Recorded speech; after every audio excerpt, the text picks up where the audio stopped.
going through school, I had the opportunity to take a lot of different classes and a lot of different subjects, a lot of different fields of study. And one of the classes that I participated in, we had to read a book, and it was called Images of Organization.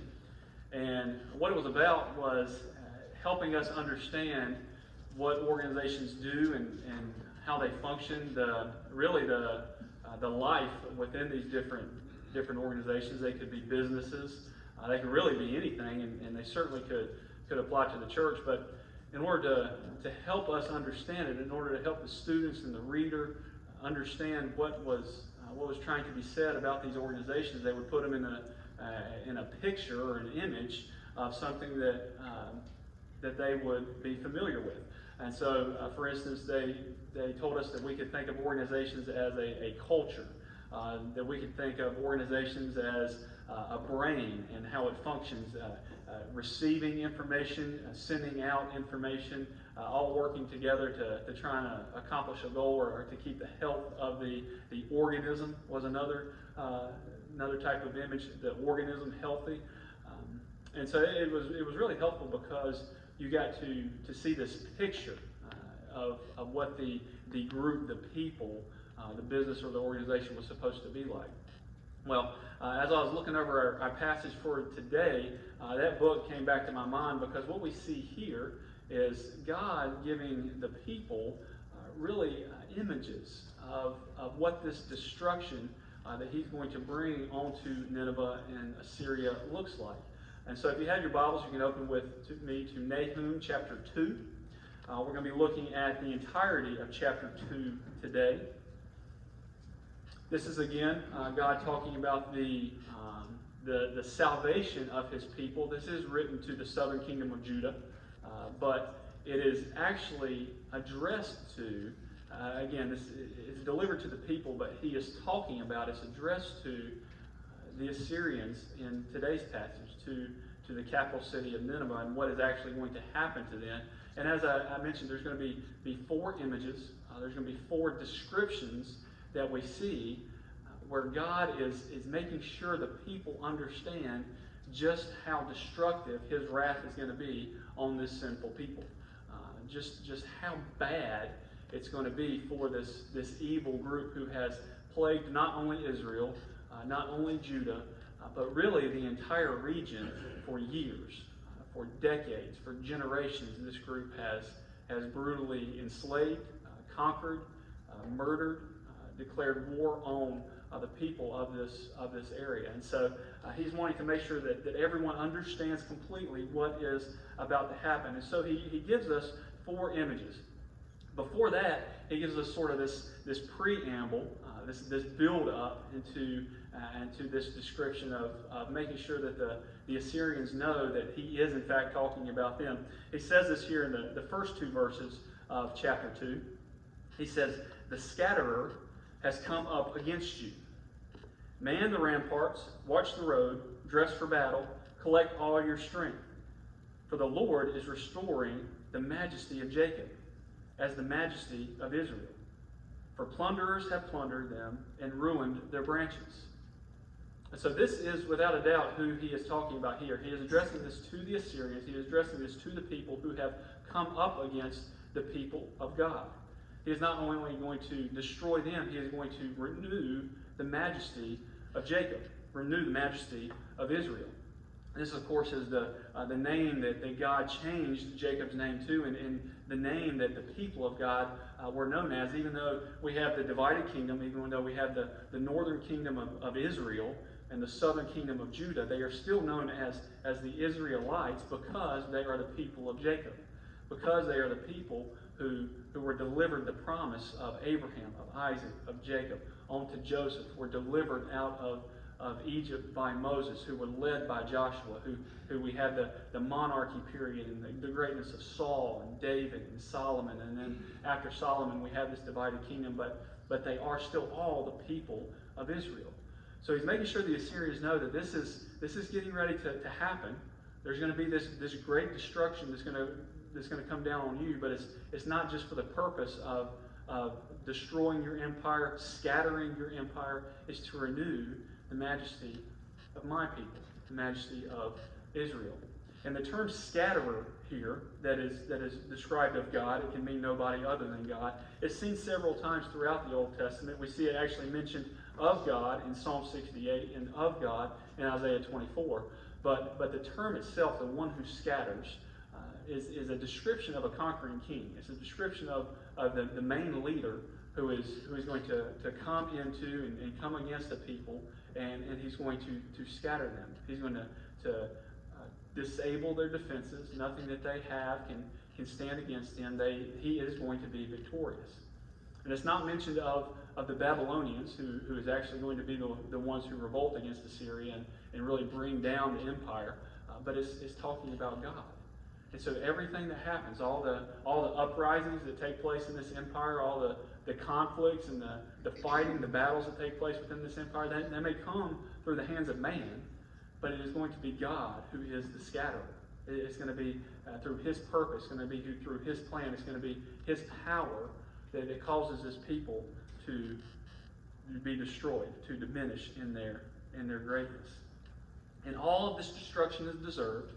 It's deserved because of their brutality. It's deserved because of the ways that they have come against other peoples, other cultures, other nations. All of it is deserved. But the real reason that God is going to scatter them, and the real reason that he is going to renew the majesty of Israel, is this. It's because God destroys all glory except for his own. God is going to destroy, both then and now, destroy all glory except for his own. We can try and gain glory for ourselves. We can try and gain recognition for ourselves, importance for the things that we do. But if it is not focused on God, if it is not given back to God, eventually he is going to destroy all glory except for his own. 3,000 years ago, we had myths and legends that were almost completely used to explain things. There was a great deal of mythology. Every people, every culture had their gods, had their beliefs on how the world started, had their beliefs on how justice and judgment was going to come. And there wasn't a really big problem in giving thanksgiving or giving trust or putting hope into the hands of the gods. But again, if it's a false god, if it's trust in a carved image or something that they have made for themselves, this is a false hope. It's a false trust. It's false worship, and it's stealing glory away from the true God. And so even this God is going to destroy this and bring glory back to himself.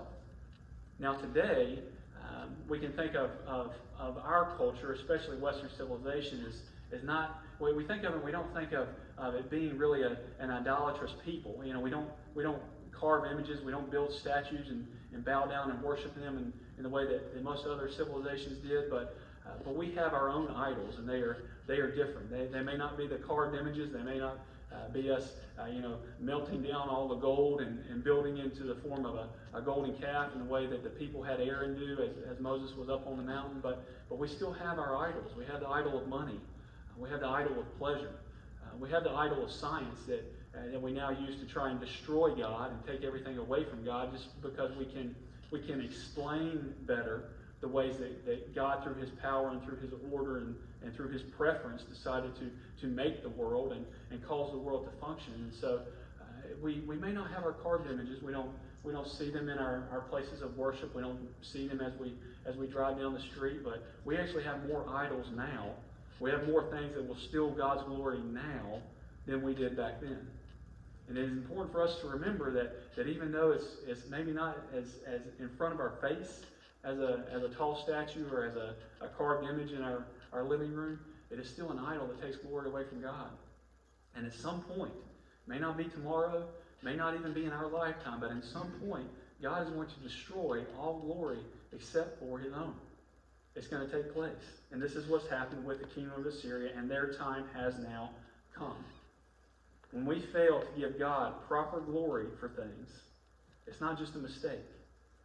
It's not just something that we are missing. It is actually an insult to God, who has created everything. even if we're ignorant of it, even if people have never heard of the name of Jesus, even if it is something that we can't possibly expect them to understand or to have heard about, it's still an insult to God. It is still sinfulness to God.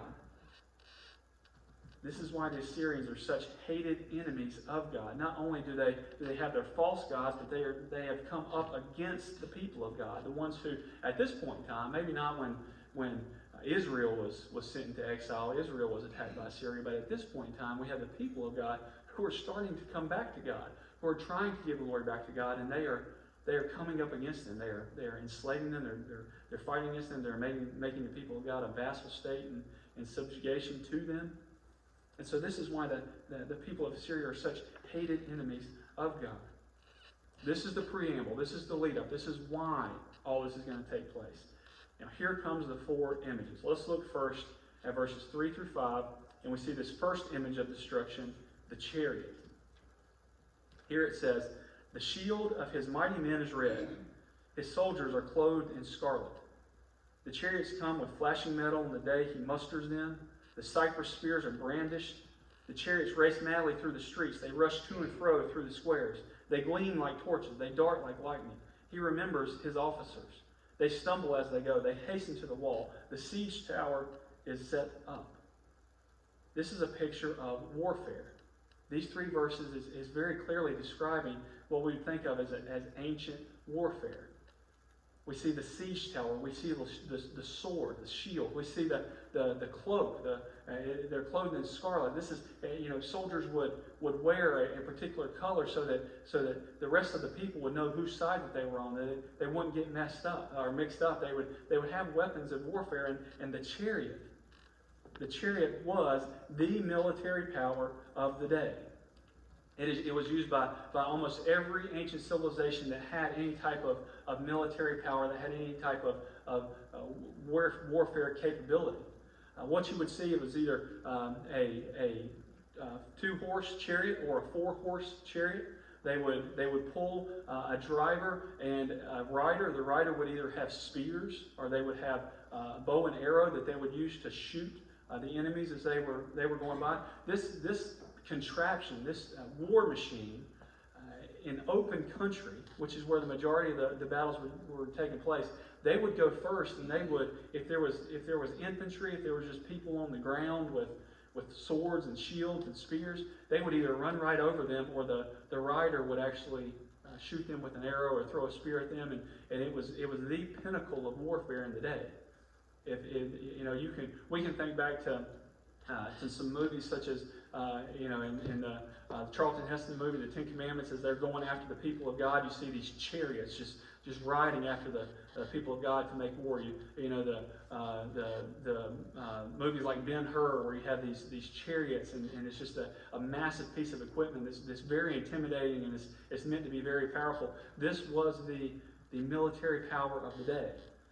And so God uses this to show the Assyrian Empire, who took great pride in their chariots, in their war machines. You actually have wall carvings where they would actually depict the great power of the Assyrian chariots. Again, 2 horses.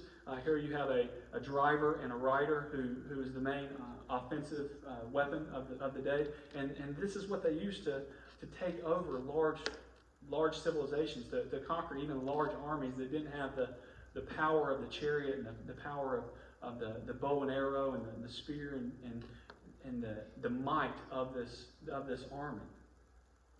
But God was going to destroy this. The chariots are not going to be in the open battlefield. They're going to be racing through the streets, is what it says. It's going to be in their own backyard. The greatest military power has been overcome. In fact, some of the enemies, some of the Babylonian chariots, are going to be racing through Nineveh.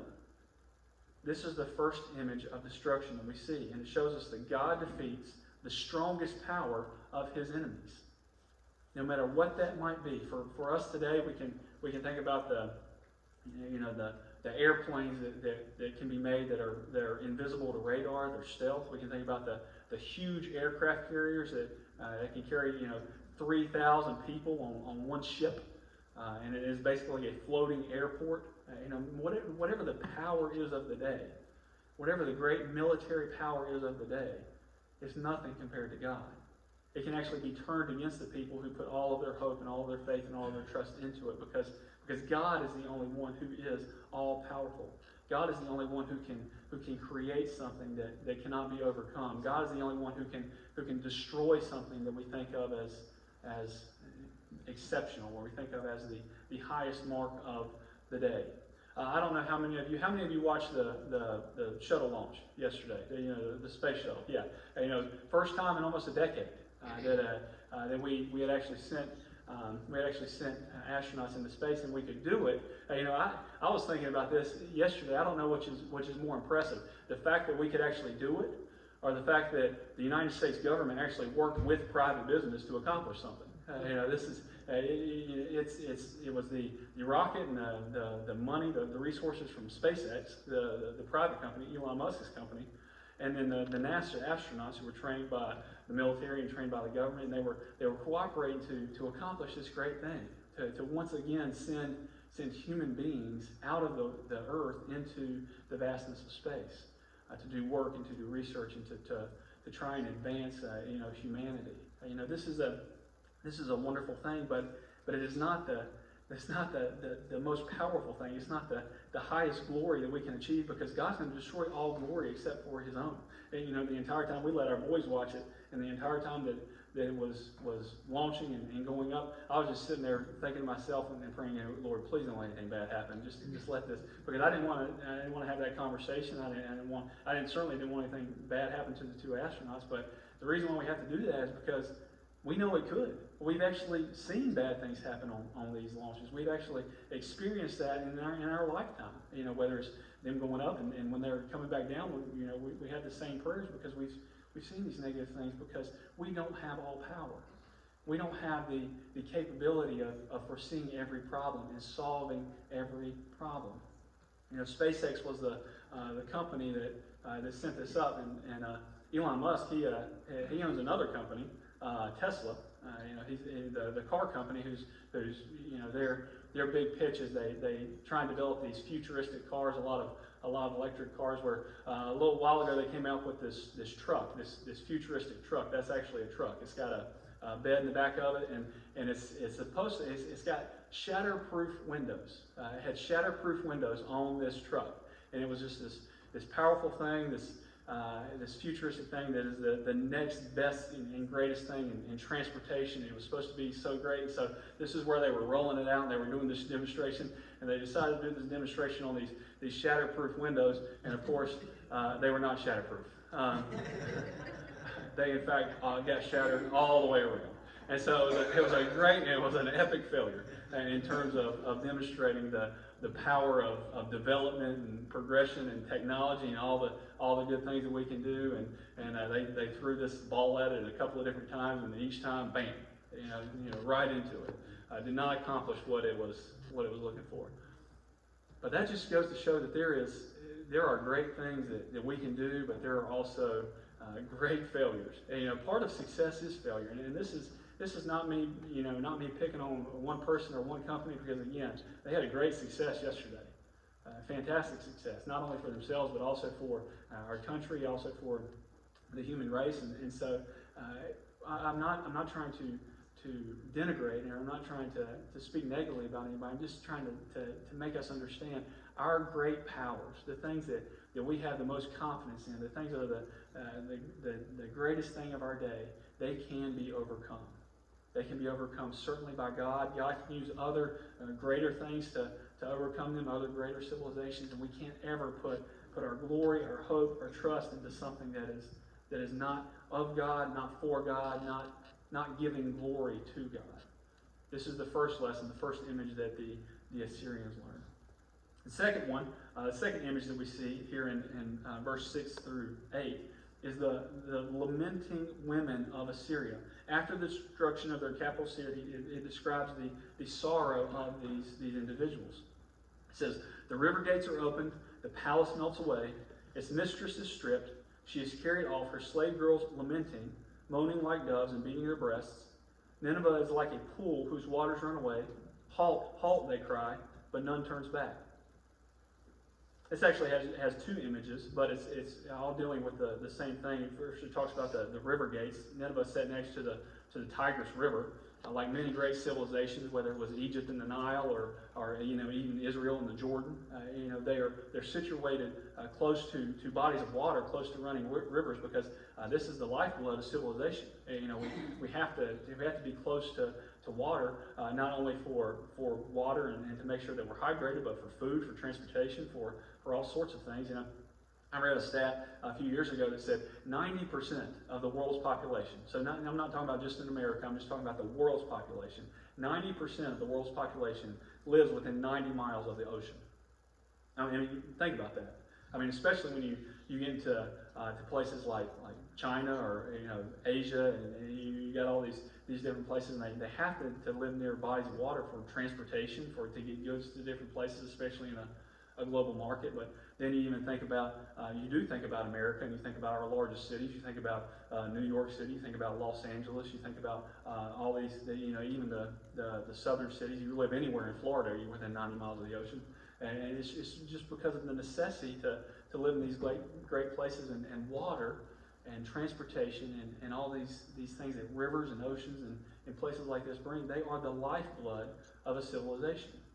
And so here he's describing these river gates opening, these floodgates opening, and if this were to happen as a civilization tries to harness the power of these rivers and harness the power of these bodies of water, if they ever did break and anything did bust open, then a large portion of the city would be destroyed. This would be a great tragedy for the people. They could overcome, they could recover from this, but not if they're being attacked at the same time. And this is not necessarily a description of what will happen, that the river gates will open up, but it's used to show that just like the water comes in and destroys the palace, or the water comes in and floods away the people, this is how God's judgment and God's wrath is going to come into this area, into this great empire, into the capital city of Nineveh.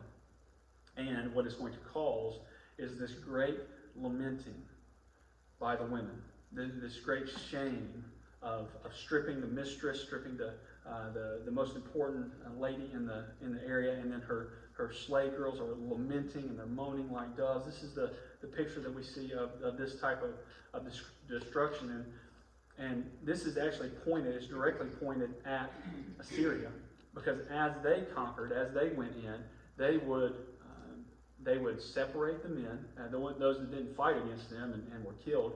They would separate the men, they would enslave them, and then they would send the women off, and a lot of times they would be brutalized, or they would be used as some form of slave labor. They would not be treated in a humane way, and there would be great lamenting.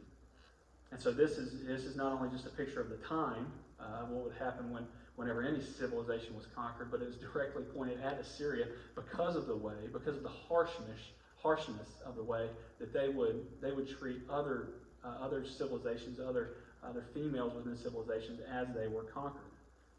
And so what this shows, the lamenting of the people, is that God allows the intense sorrow of his enemies. This is not something we want to think about as a merciful and a loving God. For him to allow the lamenting, for him to allow this intense sorrow, much less that we think of as God, this being part of God's pronounced judgment. That his hand would actually be directly responsible for this intense sorrow. But this is what is happening because, again, they are stealing glory away from God. They are thinking that they are so powerful, and they're thinking that they are so important that they can destroy, and they can cause pain, and they can cause sorrow on other civilizations, and it's perfectly fine because of who they are. They are so powerful. They are so important. Like I said, this is not something that is new to them. They would actually, much like they did with the chariots, they would put up these wall carvings, and they would put up these pictures of these civilizations they had conquered. And what you would have is a picture of men being led away in chains. It would just be one after the other in a single file line, men being led away in chains, and they would have, sometimes it would actually be a chariot behind them, sometimes it would just very clearly be a soldier, pushing them along, moving them into exile. But then behind them, they would have this depiction of the lamenting women, of the wailing women who were so sorrowful and it was a sense of pride for the Assyrians. It's something that they painted and they carved out, and they did it to show not only the victory, to commemorate the victory, but to be glory to them, to show their power, to show their prestige, what was going to happen to every other civilization that they went into, and they were going to destroy. They would take the men away, and the women would be lamenting and mourning, and so God is saying, you did this to everybody else. You went into every other culture, and this is the pain. This is the sorrow that you caused. And now it's going to happen to you. Now this same pain and this same sorrow is going to come upon you, because this is what you deserve. This is the wrath that's going to come upon you. Because you're not putting your hope and you're not putting your trust in me. You're putting your hope and your trust in your power and your glory and your city and your people. And all these things are going to fade away. They're going to be destroyed. That doesn't look like somebody who puts their faith and their trust in God. When I think about somebody who puts their hope and their faith and their trust in God, I know that many of you have heard the story behind the song, "It Is Well With My Soul," Horatio Spafford. The story actually starts a couple of years before 1873 when he wrote the hymn. But 1871, his 4-year-old son died, and tragically died. And then in the same year, you had the great Chicago fire, which is where they lived, and it ruined him financially.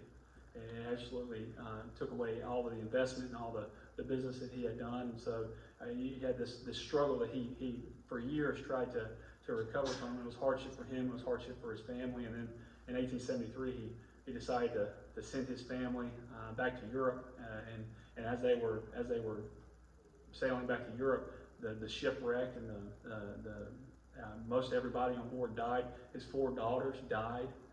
His wife was the only one who was saved, and so she continued on to Europe, and he left to go be with her. And about the spot where the ship passed that he was on, that his 4 daughters had drowned, had died in the ocean. This is where he wrote the hymn, "It Is Well With My Soul." This is what it looks like to put hope and trust in God. This is what it looks like to have literally everything. In the span of 2 years, have everything taken away from you. Your family, your finances, really your future. What else is there for our future except for our children and being able to take care of ourselves? Have everything taken away, and yet to write, "It is well with my soul." This is what it looks like to put our hope and trust in God. This is not what the Assyrians were doing, and this is not what even modern day civilizations are doing. We're still putting our hope and our trust in our military. We're still putting our hope and our trust in our money and our possessions and the glory that we can gain for ourselves.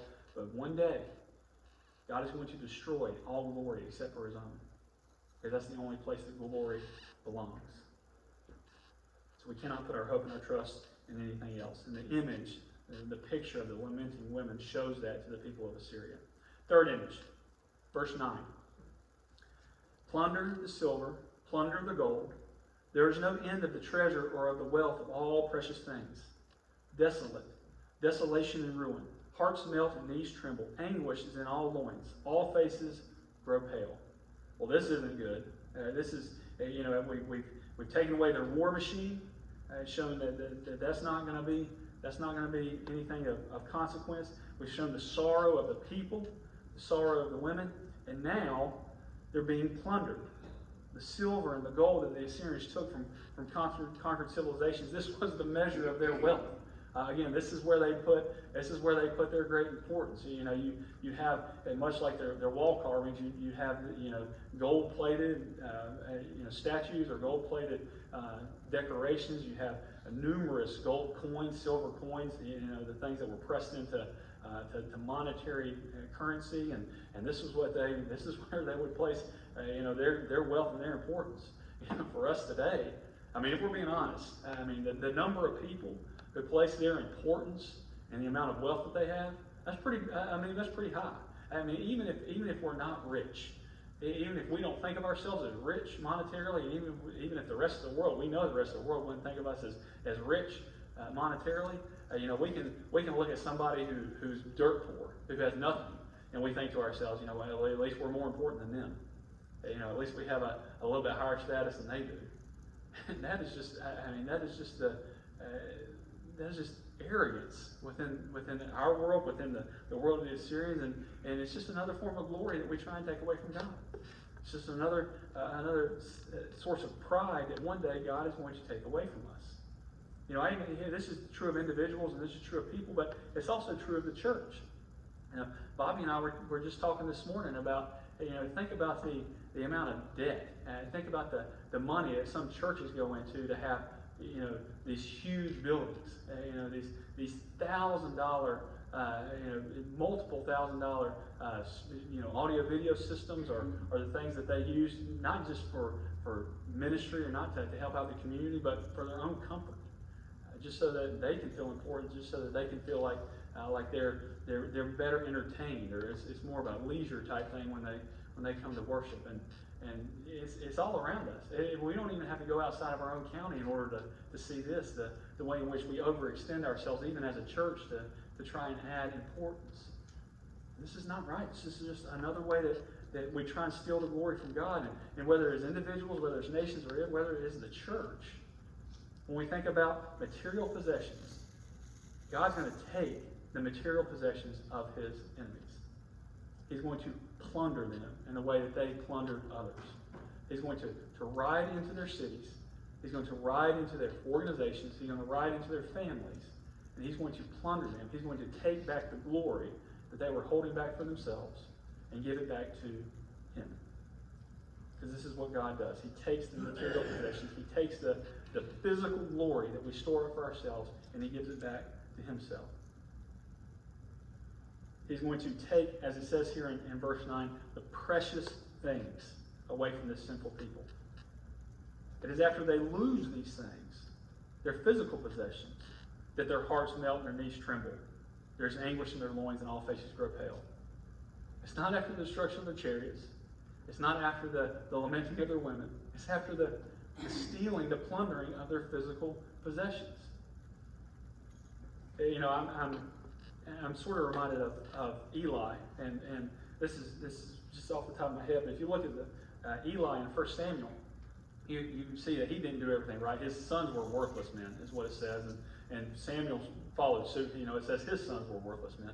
But here you have Eli, who is the high priest, and he's the people of Israel going into battle against the Philistines, and Hophni and Phinehas, these are his sons. Y'all remember that because they have weird names. And they're taking the Ark of the Covenant. They're taking the Ark of the Covenant into battle with them. And this is your first mistake, because if you're gonna lead the Ark of the Covenant into battle, make sure you have righteous people who are the ones leading. That. Of course, they get decimated. The people of Israel are just absolutely utterly destroyed by the Philistines, and the Philistines actually take the Ark of the Covenant back with them. And so Eli's getting this report, and he's saying, we were defeated, and I'm sorry, but both your sons died. And basically, layman's translation of that, what happened next would be Eli saying, I don't really care what happened to the Ark of the Covenant. And they said, well, they took the Ark of the Covenant too. And at that point, he fell over and he died. And this would be, it's portrayed, and if we're being honest, it should be interpreted as the importance that Eli is placing onto God. He's placing onto the Ark of the Covenant. But there seems to be no real concern for the people. There seems to be no real concern for what is before he even goes out to battle. He's just thinking, well, if we send the Ark, it doesn't matter how unrighteous the people are. It doesn't matter how unrighteous my sons are. We're going to win. But we can't if we put physical trust into any, or if we put our spiritual trust into any physical possession, that is stealing glory away from God. Instead of raising his sons up, and instead of trying to teach them and teach the people how to best serve God, he's putting all of his faith into the fact that we're the people of God, we have the Ark of the Covenant, so we can't be defeated. We're certainly going to be successful. And this is just not true. For us today, we don't even have to press silver and gold into coins. We can just whip out a credit card and pay for whatever we want. We don't even have to get in our car and drive to the store. We can just go online and from Amazon or from Walmart.com or from anything. We can just order whatever we want. They'll bring it to our house. That's a dangerous place to be. I mean, it's convenient. That's a dangerous place to be when we talk about putting trust into physical possessions. When we think to ourselves we no longer need God, we can just order whatever we want. We're hungry. We don't have to leave our house. We can order a pizza. We can something breaks in our kitchen, we don't have to go out. We can call up Amazon and it'll be here the next day. That's very dangerous to put a lot of physical trust into, or a lot of spiritual trust into physical possessions, and is stealing glory away from God. And so they're going to be plundered. They're going to have all this taken away. And the last image we see today is that of the mighty lion. He asks, he says, where is the lion's den, the feeding place of the young lions, where the lion and lioness went, where his cubs were, with none to disturb? The lion tore enough for his cubs and strangled prey for his lioness. He filled his caves with prey and his dens with torn flesh. Behold, I am against you, declares the Lord of hosts, and I will burn your chariots in smoke, and the sword shall devour your young lions, and I will cut off your prey from the earth, and the voice of your messengers shall no longer be heard. What we see here in the image of the lion is the top of the food chain, the most powerful being, physical being that they could think of during this time in this area. And it shows that God will remove the highest position of his enemies. Assyria is being equated with the lion here. They are the top of the food chain. They are the highest civilization. They are the most powerful empire. And God is, and much in the way he does in chapter 2, verse 1, with, prepare for battle, watch the road. He is taunting them. He is mocking this great nation. He's saying, where is the lion? Where's the top of the food chain? Where's the one who had no enemy because no one would dare come against him? Where's the one who didn't worry about taking care of his children, didn't worry about taking care of his wife because he was so strong and there was nothing that wasn't his prey? Where is this person? And of course they have been destroyed. They've disappeared. There's nothing that they can do.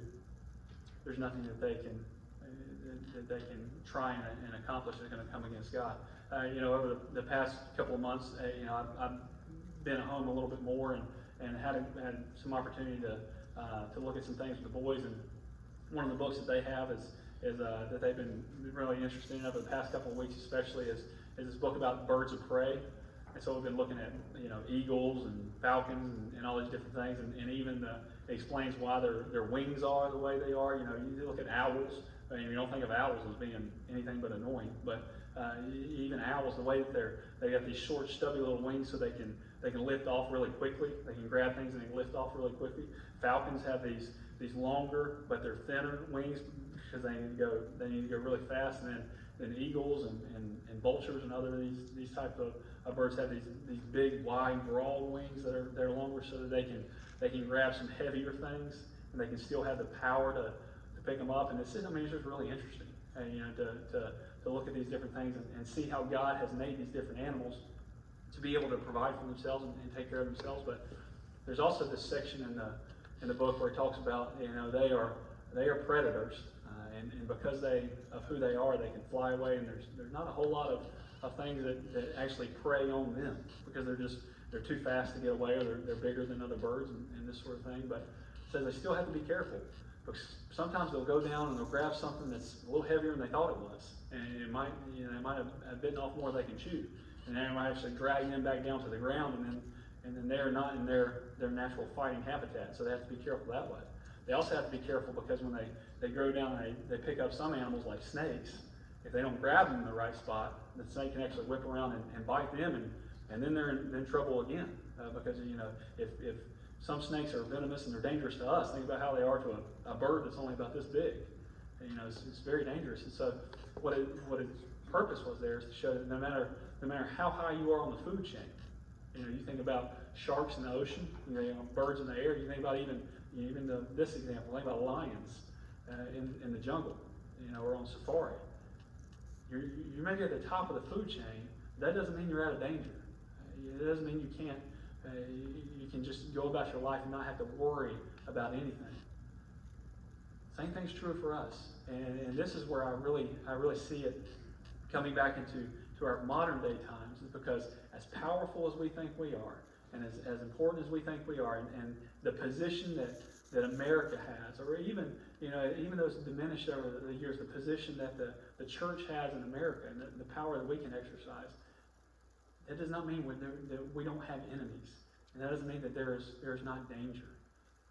The reason that Assyria is in such bad shape here is not because they've got more powerful enemies around them. It's because I am against you, declares the Lord. This is the enemy that they've made. It's not of flesh and blood.